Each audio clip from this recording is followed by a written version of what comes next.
آج ہم ایک بہت ہی آپ کہہ لیں دل کو چھو لینے والی جاپانی لوک کہانی کی گہرائی میں جا رہے ہیں۔ یہ کہانی نسلوں سے وہاں سنی سنائی جا رہی ہے۔ جی بالکل، یہ کاگویا ہیمے کی کہانی ہے، بہت مشہور ہے۔ ہاں، چمکتی شہزادی کی کہانی۔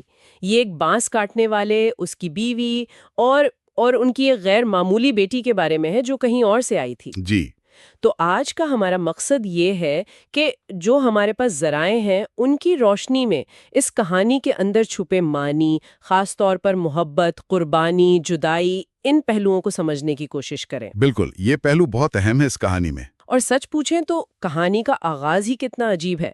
مطلب ایک بوڑھا آدمی بانس کاٹنے جائے اور اسے ایک چمکتے ہوئے بانس میں ایک چھوٹی سی بچی مل جائے، یہیں سے تجسس پیدا ہوتا ہے۔ چلیں شروع کرتے ہیں۔ جی ضرور۔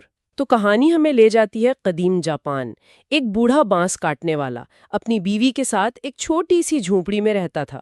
ذرائع بتاتے ہیں کہ زندگی بہت سادہ تھی ان کی۔ ہاں، بس گزر بسر ہو رہی تھی، اولاد کوئی نہیں تھی ان کی۔ جی، جس کا شاید انہیں دکھ بھی ہو۔ تو روز کا معمول تھا، وہ جنگل جاتا تھا بانس کاٹنے، جب تک کہ وہ ایک دن، ہاں، وہ غیر معمولی دن۔ بالکل، اس دن کچھ الگ ہوا۔ بانسوں کے جھنڈ میں اسے ایک تنا نظر آیا جو وہ پورا تنا جڑ سے لے کر اوپر تک چمک رہا تھا۔ عجیب سی روشنی تھی اس میں، پراسرار قسم کی۔ بہت۔ تو وہ حیران تو ہوا لیکن تجسس بھی تھا۔ اس نے احتیاط سے اسے کاٹا اور اندر کیا دیکھتا ہے کہ ایک ننھی سی بہت ہی چھوٹی بچی، تقریباً 3 انچ کی ہوگی۔ جی، ہتھیلی میں آ جانے والی۔ ہاں، اور وہ روشنی بکھیر رہی تھی۔ ذرائع میں بھی لکھا ہے کہ وہ لڑکی اتنی خوبصورت تھی کہ جیسے آسمان سے اتری ہو۔ کیا منظر ہوگا وہ! یقیناً ناقابل یقین۔ وہ بوڑھا آدمی پہلے تو ہکا بکا رہ گیا ہوگا، پھر شاید اسے اپنی قسمت سمجھا اور احتیاط سے اسے گھر لے آیا، بیوی کو دکھایا۔ دونوں نے مل کر فیصلہ کیا کہ اسے اپنی بیٹی بنا کر پالیں گے۔ اور اس کا نام رکھا کاگویا ہیمے۔ جی، کاگویا ہیمے، جس کا مطلب بنتا ہے چمکتی رات کی شہزادی، یا بس چمکتی شہزادی۔ نام ہی اس کی اصلیت کا اشارہ دے رہا تھا۔ بالکل، اور یہیں سے دیکھیں کہانی کا اصل جادو شروع ہوتا ہے۔ لوک کہانیوں میں یہ جو مافوق الفطرت آغاز ہوتے ہیں، یہ اکثر بڑے معنی خیز ہوتے ہیں۔ اچھا، کس طرح سے؟ دیکھیں، یہ صرف قاری کو متوجہ کرنے کے لیے نہیں ہوتا، یہ کردار کی جو خاص تقدیر ہے اس کی طرف اشارہ ہوتا ہے۔ جیسے ہی پتا چلا کہ وہ چمکتے بانس سے ملی ہے تو ذہن میں آ جاتا ہے کہ بھائی یہ کوئی عام انسان نہیں ہے۔ صحیح، یعنی اس کا انجام بھی کچھ خاص ہی ہوگا۔ جی بالکل، اس کی پوری کہانی اسی ایک واقعے سے جڑی ہوئی ہے۔ اور یہ بات جلدی سامنے بھی آ جاتی ہے۔ کہتے ہیں کہ کاگویا ہیمے حیرت انگیز طور پر تیزی سے بڑی ہوئی۔ چند مہینوں میں ہی وہ ایک نوجوان بے انتہا حسین لڑکی بن گئی۔ جی، اس کی خوبصورتی کی دھوم مچ گئی۔ ہاں، پورے ملک میں شہرت پھیل گئی۔ اور پھر وہی ہوا جو ہوتا ہے، دور دور سے شہزادے، امیر لوگ، بڑے بڑے عہدیدار سب اس کا ہاتھ مانگنے آنے لگے۔ لیکن کاگویا ہیمے نے سب کو انکار کر دیا۔ متن میں صاف لکھا ہے کہ وہ شادی نہیں کرنا چاہتی تھی۔ یہ اہم نکتہ ہے۔ جی، یہ اس زمانے کے لحاظ سے بڑی بات تھی۔ تو شادی سے بچنے کے لیے اس نے ایک ترکیب سوچی، بڑی ہوشیارانہ۔ اس نے 5 سب سے معزز امیدواروں کے سامنے کچھ شرطیں رکھ دیں۔ ایسی شرطیں جو پوری کرنا خیر ناممکن ہی تھا تقریباً۔ بالکل ناممکن۔ ہمارے ذرائع میں کچھ کا ذکر ہے، جیسے ایک سے کہا کہ جاؤ بدھا کا وہ سنہرا پیالہ لے کر آؤ، جو شاید ہندوستان میں تھا یا تھا بھی کہ نہیں کون جانے۔ ہاں، دوسرے سے کہا کہ سمندر کی گہرائی سے کوئی خاص قسم کا نایاب جواہر نکال لاؤ، اور تیسرے سے کیا تھا؟ ہاں، آسمان سے پرندوں کی کوئی جادوئی چادر لانے کا مطالبہ کیا۔ جی، اصل کہانی میں آگ سے محفوظ چوہے کی کھال کا بھی ذکر آتا ہے، لیکن یہاں شاید جادوئی چادر کا ہے۔ مقصد ایک ہی تھا۔ مقصد صاف تھا، یہ کام اتنے مشکل تھے کہ کوئی کر ہی نہ سکے۔ اب یہاں رک کر سوچنے کی بات ہے، یہ جو کاگویا ہیمے کی شادی سے اتنی شدید ہچکچاہٹ ہے، اور پھر یہ شرائط، یہ کیا بتاتی ہیں؟ کیا مطلب؟ دیکھیں، یہ چیزیں جو اس نے مانگی، مقدس پیالہ، سمندر کا جواہر، آسمانی چادر، یہ سب دنیاوی چیزیں نہیں ہیں، یا کم از کم عام دنیاوی چیزیں نہیں ہیں۔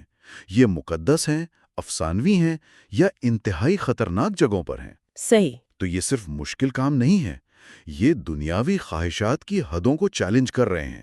شاید وہ صرف شادی سے نہیں بچنا چاہتی تھی، بلکہ وہ ان سب چیزوں سے ہی لاتعلق تھی جن کے پیچھے دنیا بھاگتی ہے. اچھا، یعنی یہ اس کی غیر زمینی فطرت کا اشارہ تھا؟ بالکل، جیسے وہ کہہ رہی ہو کہ مجھے اس دنیا کی کسی چیز سے باندھ نہیں سکتے تم لوگ. یہ تو بہت گہری بات ہے. اچھا، تو پھر آگے کیا ہوا؟ ظاہر ہے کوئی شرط پوری نہیں کر سکا ہوگا نا؟ نہیں، کوئی نہیں. تو پھر آخر کار اس کی اصلیت کا راز کھلا؟ جی، کئی سال گزر گئے. وہ اپنے گود لینے والے والدین کے ساتھ خوشی سے رہ رہی تھی بظاہر، لیکن پھر ایک رات جب چاند پورا تھا وہ بہت اداس نظر آئی. چاند کو تکتی رہتی تھی. اس کے بوڑھے والدین نے، جو اسے بیٹی کی طرح پیار کرتے تھے، پوچھا کہ بھئی کیا بات ہے، کیوں اداس ہو؟ اور پھر اس نے بتا دیا؟ ہاں، روتے ہوئے. اس نے کہا، میں زمین کی نہیں ہوں، میں چاند سے آئی ہوں، اور اب میرے لوگوں کے آنے کا وقت ہو گیا ہے. وہ مجھے واپس لے جائیں گے. اوہ خدایا، ان بوڑھے والدین پر کیا گزری ہوگی. متن کہتا ہے کہ وہ رو پڑے. ظاہر ہے دل ٹوٹ گیا ہوگا ان کا. جس بچی کو اتنا پیار دیا، پالا پوسا، وہ اب واپس جا رہی تھی ایک ایسی جگہ جہاں وہ کبھی اس سے مل نہیں سکتے تھے. کتنا دکھ بھرا لمحہ ہوگا وہ. بہت. اور پھر وہ رات آ ہی گئی جس کا کاگویا نے ذکر کیا تھا. پورے چاند کی رات. آسمان سے وہ روشنی کا ہالہ اترا؟ جی بالکل ویسے ہی. آسمان سے روشنی اتری. ایک خوبصورت سی پالکی یا رتھ جس میں آسمانی مخلوقات تھیں، وہ کاگویا کو لینے آئے تھے.